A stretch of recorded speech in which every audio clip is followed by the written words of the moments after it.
Professor Zixtar's crystalline appendages flickered with nervous energy as she surveyed her classroom at the Galactic Academy. Today's lesson would be challenging. The exchange student from Earth sat in the back row, and she'd made the mistake of including Earth's classification in today's curriculum. Class, she began, her translator converting her thoughts into standard galactic. Today we discuss survival protocols for Class 12 Deathworlds. These are planets where even the atmosphere is hostile to most civilized species. A Vexian student, Corseth, raised a tentacle. Professor, aren't there only 7 known Class 12 worlds in the explored galaxy? 8, came a cheerful voice from the back. Jake Morrison, the human, waved casually. Earth got reclassified last year. The classroom fell silent.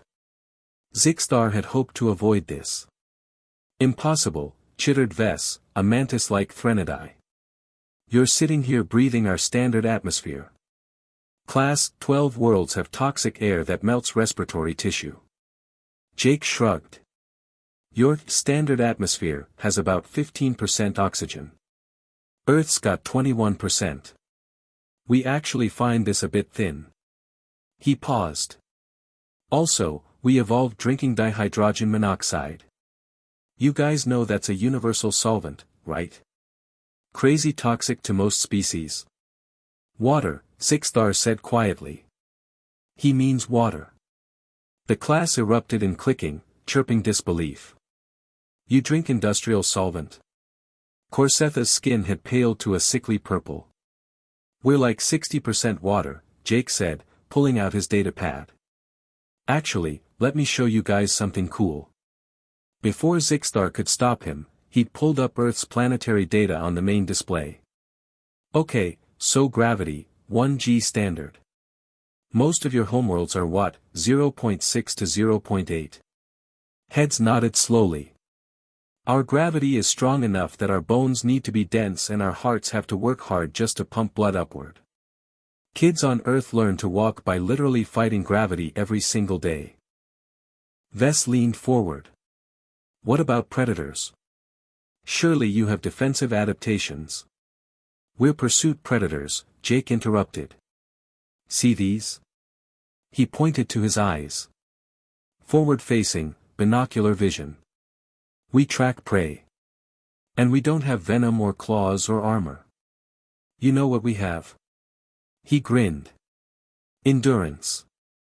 We can run for hours. On Earth, we used to hunt by just following animals until they collapsed from exhaustion. That's horrifying, squeaked a small Piscian from the front row. Gets better, Jake continued, warming to his subject. Our planet has weather systems that produce wind strong enough to flatten cities. We call them hurricanes and tornadoes. Tectonic activity causes the ground itself to shake and split open. We have regions so cold that exposed skin dies in minutes, and deserts so hot you can cook food on the ground.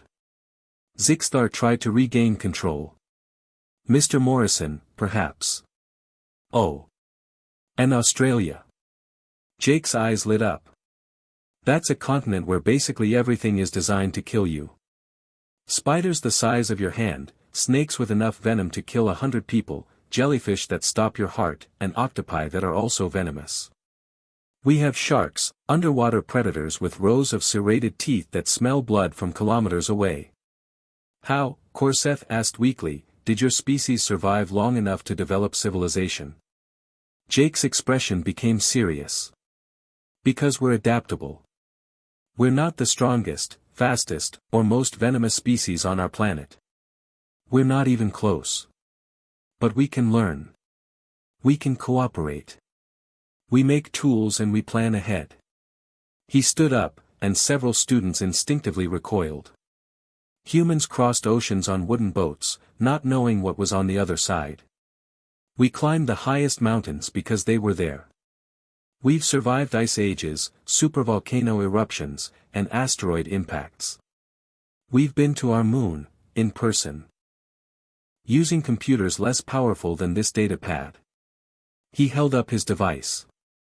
We split the atom. We've seen the edge of our observable universe.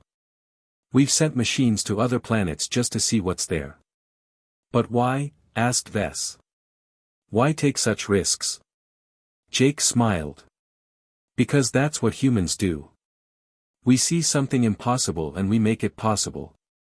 Every generation of humans has looked at the world they inherited and said, this isn't enough. We can do better. Zixtar watched her students process this. The human wasn't threatening them, he was simply explaining his nature, and somehow that was more intimidating than any threat could be. Professor, Corseth said slowly, you mentioned that Earth has, how many billion humans? 8 billion, Zixtar confirmed. 8 billion pursuit predators from a Class 12 Deathworld, Vess repeated. And they've achieved faster-than-light travel. And they want to explore the galaxy. Oh yeah, Jake said cheerfully. We're super excited about that. There's so much to see. So many new friends to make, new problems to solve, new frontiers to push. It's going to be amazing. The class sat in stunned silence. Finally, the small Piscian raised a trembling limb. Mr. Morrison, humans are friendly, right? You don't want to hunt us? Jake's laugh was warm and genuine. Of course not. Humans figured out thousands of years ago that cooperation beats competition.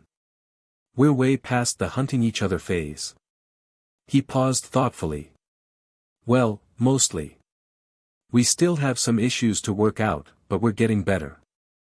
Mostly, several students chorused nervously. Look, Jake said, I know we sound scary. But here's the thing about humans, yeah, we come from a nightmare world that tried to kill us in every way imaginable. But that taught us to value life, to protect each other, to build communities. The same instincts that made us persistent hunters also make us loyal friends and fierce protectors. He looked around the classroom, meeting each alien's eyes in turn. We don't want to conquer the galaxy. We want to be part of it. We want to learn from you, share with you, grow alongside you. That's the real human superpower, we never stop trying to be better than we were yesterday. Zixtar felt a flutter of hope in her primary heart. Perhaps the galaxy's fears about humanity were overblown.